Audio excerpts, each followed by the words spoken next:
దొండకాయలు ఎర్రపప్పుతో మంచి రెసిపీ చూపిస్తాను.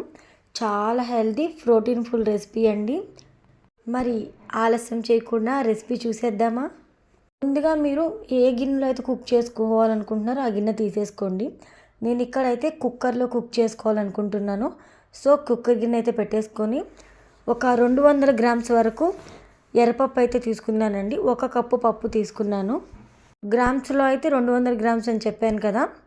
వాటర్ పోసుకొని శుభ్రంగా ఒక 2 సార్లు కడిగి తీసుకోవాలి. ఆ తర్వాత ఫ్రెష్ వాటర్ యాడ్ చేసేసుకోవాలండి. ఫ్రెష్ వాటర్ యాడ్ చేసుకున్న తర్వాత ఒక 5 లేదా 6 టమాటోలు తీసుకోండి. టమాటోలు కాస్త పండుగా ఉంటేనే ఇక టేస్ట్ అనేది బాగుంటుంది. టమాటోలు కట్ చేసుకొని వేసేసుకోవాలి. 4 ముక్కలుగా కట్ చేసుకొని వేసేసుకొని 1 లేదా 2 పచ్చిమిర్చి తీసుకొని చీలికలుగా కట్ చేసుకొని వేసేసుకోవాలండి.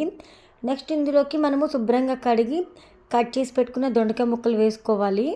అలానే 1 టేబుల్ స్పూన్ ఆయిల్ అయితే పోసుకోవాలండి. దొండకాయ ముక్కలు నేను ఇక్కడ రౌండ్గా కట్ చేశాను. మీరైతే మీకు నచ్చిన షేప్లో కట్ చేసేసుకోండి.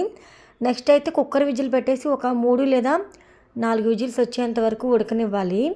ఇక్కడ మనము ఎర్రపప్పు తీసుకున్నాం కాబట్టి ఎర్రపప్పు ఉడకడానికి పెద్ద టైం ఏం పట్టదు, త్వరగానే ఉడికిపోతుంది. పప్పు ఉడికిన తర్వాత విజిల్ తీసేసుకొని ఇప్పుడైతే పప్పులోకి అయితే టేస్ట్కి సరిపడా సాల్ట్ అయితే యాడ్ చేసేసుకుందాం. నెక్స్ట్ వచ్చేసి 1 టేబుల్ స్పూన్ కారం అయితే యాడ్ చేసుకోవాలండి. ఉప్పు కారాలు అడ్జస్ట్ చేసుకున్న తర్వాత ఈ విధంగా ఒకసారి పప్పునంతా కూడా కలిపేసుకొని నెక్స్ట్ ఇందులోకి వాటర్ అయితే యాడ్ చేసుకోవాలి. మనకి ఇక్కడ పప్పు అనేది ఎంతవరకు థిక్నెస్ ఉండాలి అనే దాన్ని బట్టి వాటర్ యాడ్ చేసుకోవాలి. పప్పు బాగా పలచగా ఉండాలా లేదంటే ముద్దపప్పులాగా కొంచెం దగ్గరగా అనిపించాలా అలా చూసుకొని వాటర్ అనేది యాడ్ చేసేసుకోవాలి.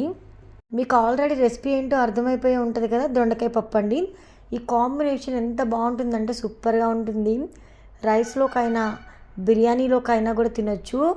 చపాతీలోకి అయితే చాలా బాగుంటుంది. పూరీలోకి అయితే అద్దరిపోతుంది. మా తెలంగాణలో అయితే పూరీలో అయితే ఎక్కువ శాతం ఎక్కడ టిఫిన్ సెంటర్లో రోడ్ సైడ్ బండి అయినా కానివ్వండి, రెస్టారెంట్లో అయినా కానివ్వండి పప్పు అయితే కంపల్సరీ ఉంటుంది.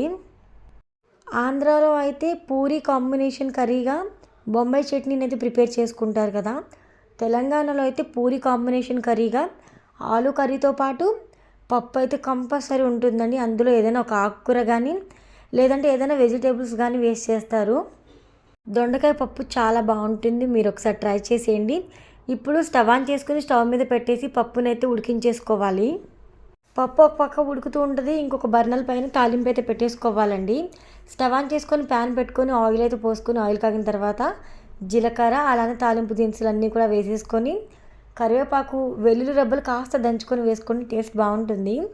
1/2 టేబుల్ స్పూన్ పసుపు అయితే వేసేసుకొని ఆ తర్వాత పప్పు అంతా కూడా తాలింపు గిన్నెలోకి షిఫ్ట్ చేసేసుకోవడమేనండి.